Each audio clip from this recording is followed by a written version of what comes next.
Hello guys, welcome back to my channel. It's your favorite esthetician again. If you're new here, welcome. My name is Amaka and today I'll be showing you a simple vitamin C skincare routine. I'm using my hand for this routine, and honestly going forward I think I'll be using more of my hands than my face, and that's because I have really sensitive skin and using different routines have actually been affecting my skin. And also I want to be making more product reviews and showing you more routines, but because I always have to use my face a lot of times, I don't want to do that, and so I don't put out those type of content.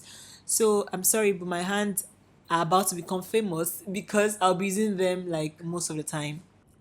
So I'm using this cleanser from Zapzit, and that's because it is 2% salicylic acid cleanser.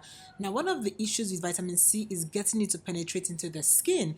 Vitamin C works better at a low pH, less than 3.5, and as a result it's usually difficult to get it into the skin. So cleansing your skin with a salicylic acid cleanser or an alpha hydroxyl acid cleanser makes it easy for the vitamin C to penetrate.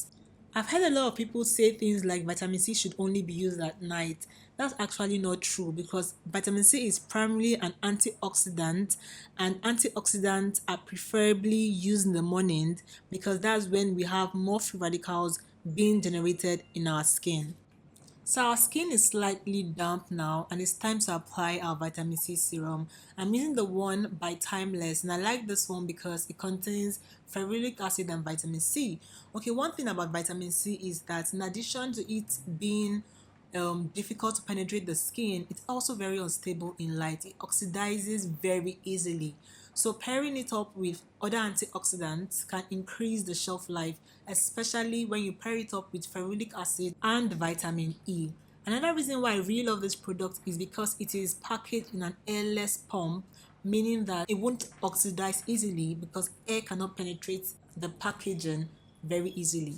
It's time to apply either your moisturizer or a sunscreen. I've said it several times that when you're using a sunscreen, you don't particularly need a moisturizer. Just listen to your skin. If your sunscreen does a good job at moisturizing your skin, then you don't need a moisturizer. However, if you feel dry after applying your sunscreen, then use a moisturizer.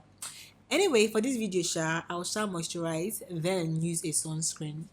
This Hada Labo one is my current sunscreen, or my current favorite sunscreen. But see, don't follow my mouth though. I can have like 1 million favorite products at different times. It's just how I'm feeling. So right now, I'm really digging this particular sunscreen. My only problem with this sunscreen is the packaging. It's packaged in a jar, and I prefer tubes. So this is me randomly comparing the hand that I just did the skincare on and my other hand. I don't know how that made sense to me because I'm wondering what difference I was trying to see. For some weird reason, I thought it was a good idea.